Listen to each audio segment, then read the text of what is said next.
जय हिंद दोस्तों। आज हम लोग इस वीडियो में क्लास 9th फिजिक्स चैप्टर 3 बल तथा गति के नियम इसके अति लघुत्तरीय प्रश्नों को सॉल्व करने वाले हैं। तो देखिए यहाँ पे पहला प्रश्न है कि निम्नांकित में किसका जड़त्व अधिक है। ये यहाँ पे 3 प्रश्न दिए गए हैं। पहला प्रश्न है कि एक रबर की गेंद और उसी आकार का पत्थर। तो देखिए यहाँ पे इसका उत्तर लिखेंगे पत्थर का, चूंकि हमने वहाँ पे संकेत में देखा था कि जिसका भी वजन अधिक होगा उसी का ही जड़त्व अधिक होगा। तो एक रबर का गेंद है और उसी आकार का एक पत्थर है, तो चूंकि पत्थर का वजन अधिक होगा तो इसी के कारण उसका जड़त्व अधिक होगा। अब इसका दूसरा प्रश्न है कि एक साइकिल और एक रेलगाड़ी। तो आप लोग जानते ही होंगे कि एक साइकिल का वजन मतलब साधारण होता है और एक रेलगाड़ी जिसका वजन बहुत ही अधिक होता है, तो इसीलिए रेलगाड़ी का जड़त्व अधिक होगा। तो यहाँ पे इसका उत्तर हो जाएगा रेलगाड़ी। और इसका तीसरा प्रश्न है कि 5 रुपये का एक सिक्का एवं 1 रुपये का एक सिक्का। तो आप लोग जानते ही होंगे कि 5 रुपये का सिक्का जिसका वजन अधिक होता है 1 रुपये सिक्के की अपेक्षा में। तो यहाँ पे इसका उत्तर हो जाएगा 5 रुपये का एक सिक्का जिसका जड़त्व अधिक होगा। अब यहाँ पे दूसरा प्रश्न है कि न्यूटन के गति का कौन सा नियम जड़त्व का नियम कहा जाता है। इसका उत्तर लिखेंगे कि न्यूटन के पहले गति नियम को जड़त्व का नियम कहा जाता है। अगला प्रश्न है कि गति का कौन सा नियम बल की परिभाषा देता है। इसका भी उत्तर लिखेंगे कि गति का यानी कि न्यूटन के गति का जो पहला नियम है वही बल की परिभाषा देता है। यानी कि न्यूटन का जो पहला गति नियम है वही बल का परिभाषा होता है। प्रश्न है कि किसी पिंड का त्वरण कब शून्य होता है। इसका उत्तर लिखेंगे कि जब वेग में कोई परिवर्तन न हो, यानी कि एक समान से गति की अवस्था में हो। उदाहरण के लिए हम लोग ले सकते हैं कि जैसे कोई रेलगाड़ी यानी कि ट्रेन है जो कि 20 किलोमीटर प्रति घंटे की स्पीड से चल रही है, तो उसके स्पीड में ना ही कोई कमी हो और ना ही कोई वृद्धि हो, यानी कि वह भी जैसे चल रही है उसी चाल से वह लगातार चलती रहे, तो उसका त्वरण शून्य नहीं होता है। आप लोग समझ गए होंगे। और अभी तक चैनल पे नए आए हैं तो चैनल को सब्सक्राइब कर देंगे और वीडियो को लाइक और अपने दोस्तों में शेयर कर देंगे। 5 नंबर प्रश्न है कि किसी वस्तु के द्रव्यमान और वेग के सम्मिलित प्रभाव को किस भौतिक राशि से व्यक्त करते हैं। इसका उत्तर लिखेंगे संवेग, चूंकि संवेग इक्वल टू होता है द्रव्यमान इंटू वेग। तो यहाँ पे एक फॉर्मूला होता है P equal to M into V। तो यहाँ पे द्रव्यमान और वेग के सम्मिलित रूप को संवेग के द्वारा व्यक्त करते हैं। तो यहाँ पे इसका उत्तर हो जाएगा संवेग। अगला प्रश्न है कि संवेग के परिवर्तन की दर किस राशि को सूचित करता है। तो इसका उत्तर लिखेंगे बल राशि, जो कि बल एक सदिश राशि के अंतर्गत आता है। तो यहाँ पे इसका उत्तर हो जाएगा बल राशि। प्रश्न है कि एक पिंड पर लगे बल और उसमें उत्पन्न त्वरण के बीच क्या संबंध है। तो देखिए यहाँ पे ये रहा संबंध। तो बल इक्वल टू द्रव्यमान इंटू त्वरण। तो बल को F द्वारा सूचित किया जाता है, द्रव्यमान को M द्वारा और त्वरण को A द्वारा। तो हो जाएगा F इक्वल टू ma, यानी कि यही इन तीनों के बीच में संबंध है। तो आप लोग लिख लेंगे। अगला प्रश्न है कि बल एक अदिश राशि है या फिर सदिश राशि। तो पहले आप लोग ये समझिए कि सदिश राशि उसे कहा जाता है जिसमें परिमाण और दिशा दोनों होते हैं, उसे सदिश राशि कहा जाता है। और अदिश राशि उसे कहा जाता है जिसमें केवल परिमाण होता है, दिशा नहीं होता है, उसे अदिश राशि कहा जाता है। तो चूंकि यहाँ पे प्रश्न में है बल, तो बल एक सदिश राशि होगा, क्योंकि जैसे हम किसी एक पत्थर को मारते हैं तो इसमें हमें यह पता चलेगा कि हम किस ओर से मार रहे हैं और कितना बल लगाकर उस पर अटैक किए हैं। तो ये हमें दिशा और परिणाम दोनों मिल रहा है, इसीलिए यह एक सदिश राशि होगा। अगला प्रश्न है कि संवेग का एसआई मात्रक क्या है। इसका उत्तर लिखेंगे कि संवेग का एसआई मात्रक kg मीटर प्रति सेकंड होता है। 10 नंबर प्रश्न है कि असंतुलित बल किसी वस्तु पर कैसा त्वरण उत्पन्न करता है।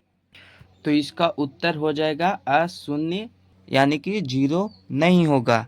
तो आप लोग समझ गए होंगे। अगला प्रश्न है कि न्यूटन के तृतीय गति के नियम को लिखें। तो न्यूटन का तृतीय गति नियम लिखेंगे कि प्रत्येक क्रिया के बराबर और विपरीत प्रतिक्रिया होती है, उसी को ही न्यूटन का तृतीय गति नियम कहा जाता है। प्रश्न है कि क्या क्रिया एवं प्रतिक्रिया एक ही पिंड पर या भिन्न भिन्न पिंडों पर कार्य करता है। यानी कि यह प्रश्न कह रहा है कि न्यूटन का जो तीसरा गति नियम है वह सिर्फ एक ही वस्तु पर कार्य करता है या फिर अनेकों वस्तुओं पर कार्य करता है। तो आप लोग इसका उत्तर लिखेंगे भिन्न भिन्न पिंडों पर, यानी कि भिन्न भिन्न वस्तुओं पर। चुके कि और भी ऐसे बहुत सारे उदाहरण हो सकते हैं जिस पर कि न्यूटन का तीसरा गति नियम कार्य करता है। 13 नंबर प्रश्न है कि निम्नलिखित तथ्यों की व्याख्या किस प्रकार के जड़त्व से होता है। पहला है कि कूदने के पहले मनुष्य दौड़ता है। इसका उत्तर लिखेंगे कि आप लोग पहले ये देखे होंगे कि जब कोई भी व्यक्ति लॉन्ग जंप या फिर हाई जंप करता है तो वह कूदने से पहले दौड़ता है। क्यों? तो चूंकि मनुष्य अपने शरीर की गति को बढ़ाता है, यानी कि वह स्पीड को बढ़ाता है। जड़त्व के कारण गतिशील अवस्था में बने रहने के कारण ही वह कूद पाता है, इसीलिए उसको गति का जड़त्व कहा जाता है।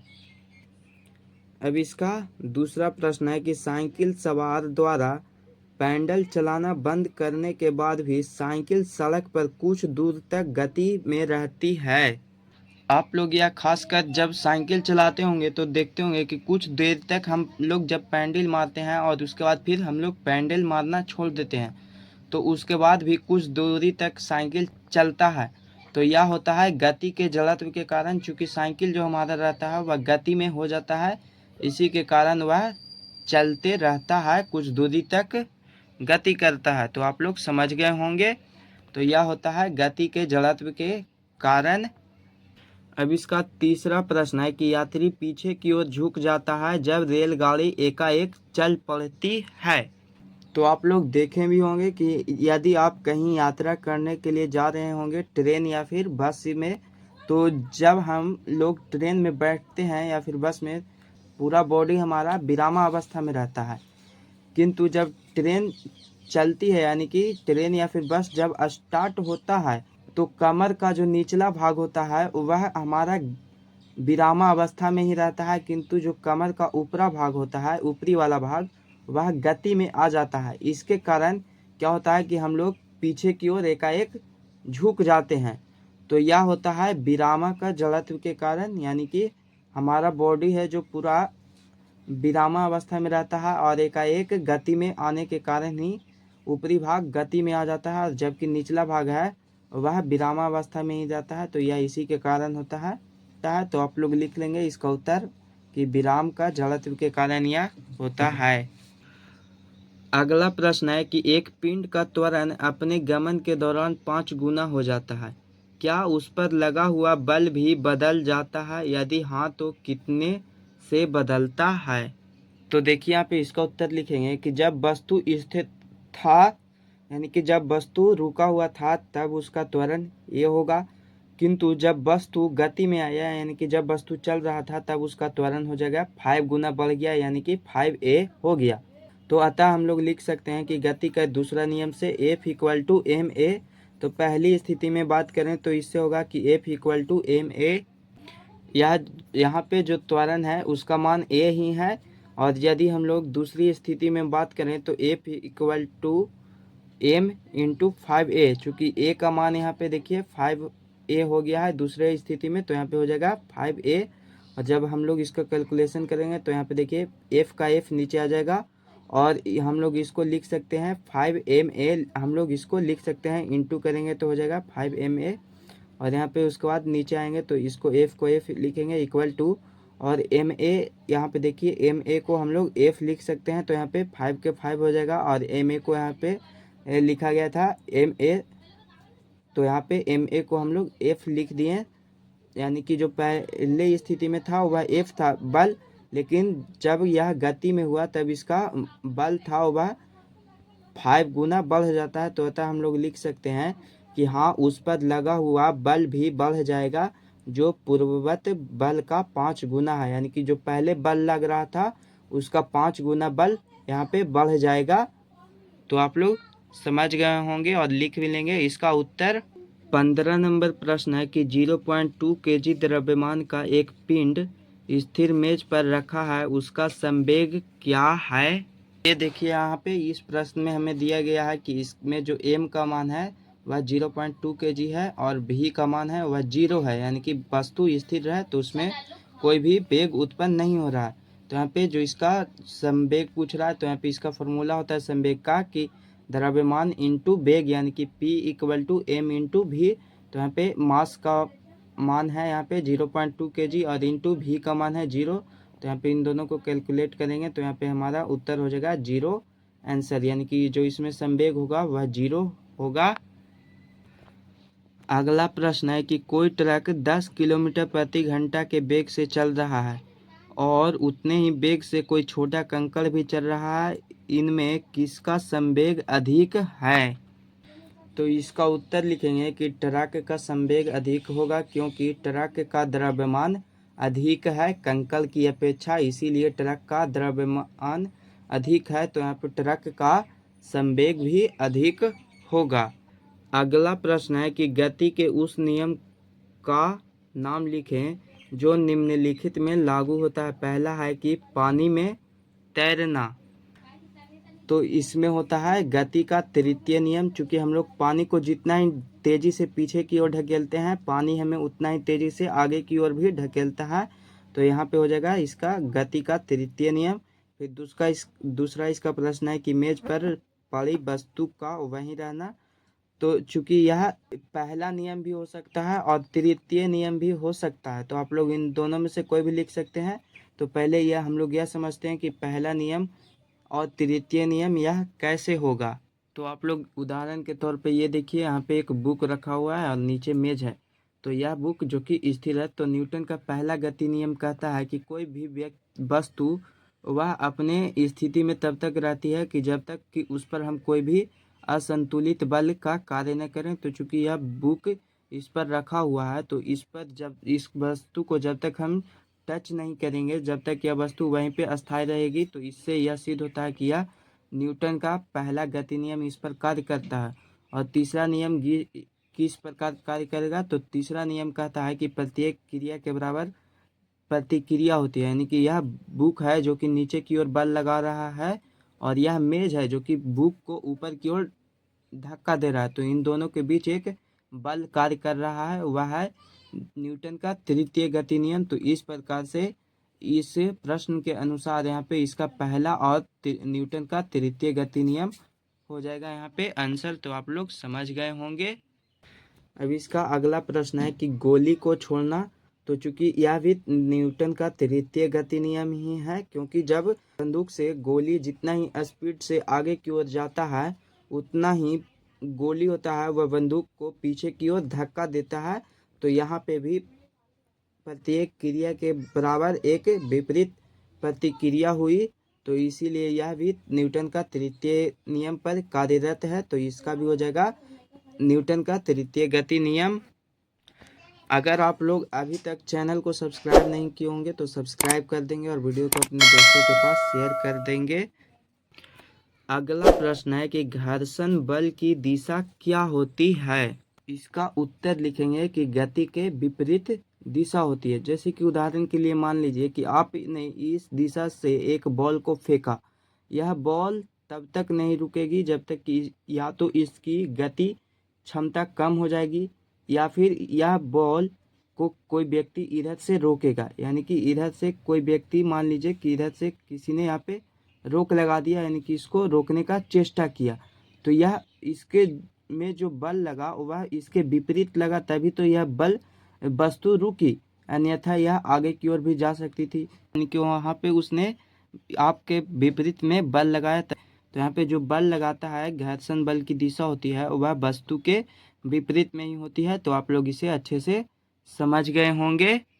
19 नंबर का प्रश्न है कि 0.1 kg का एक पिंड चिकनी एवं समतल सतह पर 4 मीटर प्रति सेकंड के एक समान वेग से चल रहा है। उस पर लगा हुआ बल कितना है, यह हमें बताना है। तो आप लोग ये देखिए, यहाँ पे एक सड़क है, ए बी, यहाँ पे एक वस्तु है, यानी कि मान लेते हैं एक वस्तु है जिसका वजन है 0.1 kg। मास इसका हुआ 0.1 kg। यह चल रही है 0.4 सेकंड के स्पीड से। ना ही अब इसमें कोई स्पीड बढ़ सकता है और ना ही कम सकता है, यानी कि जो, तो हम लोगों को यहाँ पे मिल गया कि इसका मास हो गया 0.1 kg। इसका प्रारंभिक वेग यानी कि u हो गया। मान सकते हैं कि जब यह स्पीड स्टार्टिंग में ही इतना है तो अब इसका चाल ना ही कमेगा और ना ही बढ़ेगा। तो इसका जो प्रारंभिक वेग है वह 4 मीटर प्रति सेकंड, और अंतिम वेग चूंकि यह जाकर यहाँ पे भी जाएगा तो यह इसी स्पीड से जाएगा, तो इसका अंतिम वेग भी होगा 4 मीटर प्रति सेकंड ही होगा। तो यहाँ पे हम लोग इसका त्वरण ज्ञात करेंगे। तो त्वरण का ये होता है, तो यहाँ पे फॉर्मूला लगाएंगे कि v माइनस यू बटा टी। तो v का मान हमें दिया गया है 4 और u का भी मान दिया गया है 4। तो 4 माइनस 4 बाई टी, तो 0 बटा टी हो जाएगा यहाँ पे, और यहाँ पे कुछ नहीं है तो यहाँ मान लेते हैं कि a का मान 0 आया। तो अब हम लोग इसका बल ज्ञात करने के लिए गति का द्वितीय नियम से निकालेंगे। तो लिखेंगे कि गति के द्वितीय नियम से, तो गति का द्वितीय नियम होता है F equal to M A, यानी कि बल ज्ञात करने के लिए यह फॉर्मूला होता है। तो F हमें निकालना है, तो F को F ही लिखेंगे, और m का मान यहाँ पे देखिए दिया गया था 0.1 kg, और जो a का मान आया वह यहाँ पे हमें 0 प्राप्त हुआ। तो हम लोग यहाँ पे जब इसको कैलकुलेशन करेंगे तो f का मान 0 होगा। तो अतः हम लोग लिखेंगे कि चूंकि इसका त्वरण शून्य है, यानी कि इसका त्वरण शून्य आया, तो इसका बल भी शून्य है, यानी कि ये यहाँ पे जो इसका बल का भी मान हम लोग ज्ञात किए, तो इसका भी मान शून्य ही प्राप्त हुआ। तो यही इसका आंसर आप लोग लिख लेंगे। 20 नंबर प्रश्न है कि 2 न्यूटन का एक बल 2 kg द्रव्यमान के एक पिंड पर कार्य करता है, यानी कि एक वस्तु पर कार्य करता है। तो उसमें त्वरण क्या है, यानी कि उसमें त्वरण क्या है। तो आप लोग देखिए, इसमें हमें F का मान जो कि 2 न्यूटन दिया हुआ है, और m यानी कि मास का है 2 kg। तो यहाँ पे हम लोग बल का जो फॉर्मूला है F इंटू एम ए, इससे हम लोग ज्ञात करेंगे। तो F का मान 2 है तो इधर 2 लिख देंगे, और m का मान भी 2 है, और इंटू ए, तो a इधर लिखेंगे। और अब हमें यहाँ पे a ज्ञात करना है, तो यहाँ पे लिखेंगे कि a इक्वल टू m और बटा f। तो m का मान 2 है और f का भी मान 2 है, तो ये दोनों कट जाएगा। तो हमें a का जो मान प्राप्त होगा त्वरण का, वह हो जाएगा 1 मीटर प्रति सेकंड स्क्वायर, यानी कि जो इसमें त्वरण होगा वह होगा 1 मीटर प्रति सेकंड स्क्वायर। तो आप लोग समझ गए होंगे। अब यहाँ पे 21 नंबर जो कि लास्ट प्रश्न है कि किसी वस्तु पर 25 न्यूटन का बल लगाने से उसमें 5 मीटर प्रति सेकंड स्क्वायर का त्वरण उत्पन्न होता है। तो वस्तु का द्रव्यमान कितना होगा, यानी कि वस्तु का वजन कितना होगा। तो आप लोग देखिए कि इस प्रश्न में हमें a का मान दिया गया है 5 मीटर प्रति सेकंड स्क्वायर, यानी कि त्वरण है, और F जो कि बल लग रहा है वह है 25 न्यूटन का। तो हमें यह यहाँ पे मास ज्ञात करना है। तो मास ज्ञात करने के लिए हम लोग न्यूटन का द्वितीय गति नियम का प्रयोग करेंगे। तो वह होता है F equal to M A. तो F दिया गया था हमें 25 न्यूटन, तो यहाँ पे लिख देंगे 25 इक्वल टू m का मान यहाँ पे नहीं दिया गया है, हमें ज्ञात करना है। तो m को हम लोग m ही रहने देंगे, और इंटू a का मान देखिए यहाँ पे दिया गया है 5, तो 5 लिख देंगे, और इसके बाद इधर करेंगे तो m इक्वल टू यहाँ पे f ऊपर जाएगा और a नीचे जाएगा a, तो यहाँ पे हो जाएगा 25/5। तो हमें इसको काटेंगे तो इस यहाँ पे प्राप्त होगा 5 kg, यानी कि जो इसका वजन होगा वस्तु का वह होगा 5 kg का। तो यहाँ पे सारे प्रश्न सॉल्व हो चुके हैं, और अभी तक आप लोग इसके लघु उत्तरीय एवं दीर्घ उत्तरीय प्रश्नों के हल नहीं देखें तो जाकर देख लेंगे, उसका भी लिंक डिस्क्रिप्शन बॉक्स में दे दिया गया है। तो फिर मिलेंगे हम लोग एक नए वीडियो के साथ, तब तक के लिए जय हिंद जय भारत।